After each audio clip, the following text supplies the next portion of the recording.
ওরে কোথায় ছেলেটা দামরু? ছাগল নিয়ে ঘাস খাওয়াচ্ছি? চাচাজি নমস্কার। ওরে দামরু বেটা, তুমি কখন পর্যন্ত এভাবে ছাগল চড়াবে? কিছু ভালো শিখো। ওরে তোমরাই তো আমাদের গ্রামের ভবিষ্যৎ উজ্জ্বল করতে পারো। চাচাজি, আপনার কথা একদম ঠিক, কিন্তু আমরা বুঝতে পারি না আমরা কি করব। বেশি পড়াশুনো করেনি তো। আরে বেটা, সেটা কি হয়েছে যদি তুমি বেশি পড়াশোনা না করো? এই দুনিয়ায় অনেক মহান মানুষ আছেন যারা বেশি পড়াশোনা করেনি কিন্তু অনেক সাফল্য পেয়েছে। দেখ বেটা, যদি মগজ লাগাও তাহলে কোথাও না কোথাও তুমি ঠিকঠাক জায়গা করে নিবে। আর আমরা তো আছি তোমার সাহায্য করার জন্য। তুমি ঠিক বলছো বাবলু চাচা। আমরা ভাবছিলাম যে যেই মানুষ পড়াশোনা করে শুধু ওরাই সফল হতে পারে। আরে তখনকার বোকা, তুমি যদি কিছু ভালো করার চেষ্টা করো বেটা, আমরা অবশ্যই তোমার সাহায্য করব। চল চল, এখন আমাকে যেতে দাও, আমাদের একটু বাজারে যেতে হবে। সামান আনতে। এতটুকু বলেই বাবলু চাচা বাজারের দিকে চলে যান, আর ডমরু বকরি নিয়ে বাড়ি ফিরে আসে। বকরিগুলোকে বকরির ঘরে বেঁধে ডমরু তার মাম্মি পাপ্পার অপেক্ষা করে। বুঝতে পারছে না আজ মাম্মি পাপ্পারা বাড়ি আসতে এত দেরি কেন করছে। এখন তো শ্বশুরকে কিছু ভালো আর শক্ত করে কাজ করতেই হবে, যাতে আমি আমার মাম্মি পাপ্পাদের একটা সুখী জীবন দিতে পারি। ঠিক সেই দিন খেতে বেশি কাজ থাকার কারণে রামু আর সীতা বাড়ি আসতে অনেক দেরি হয়। এদিকে ডমরু খুব চিন্তিত হয়ে পড়ে, আর থাকতে পারে না, তাই সে তাদের খোঁজ করতে খেতে বেরিয়ে পড়ে।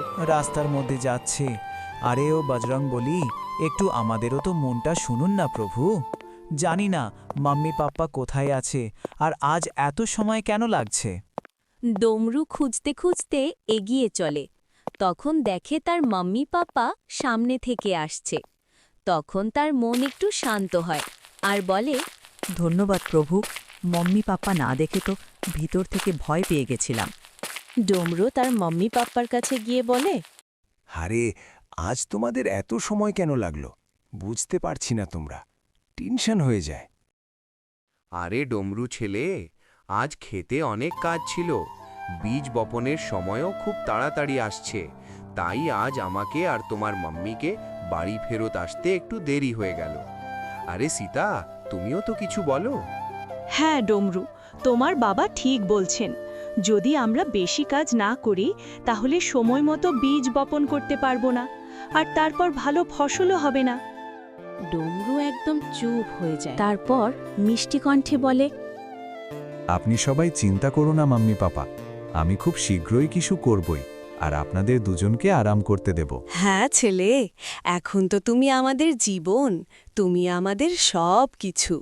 ওই সময় রামু বলল, মানে এখন আর বাড়ি যাওয়া হবে না তো? বাবা, এটা কি বলছেন? বাড়ি না যাওয়া মানে তো আপনারা কথা শেষ করার নামই নিচ্ছেন না। বলুন তো, এখনই অনলাইন ফুড অর্ডার করে দিই?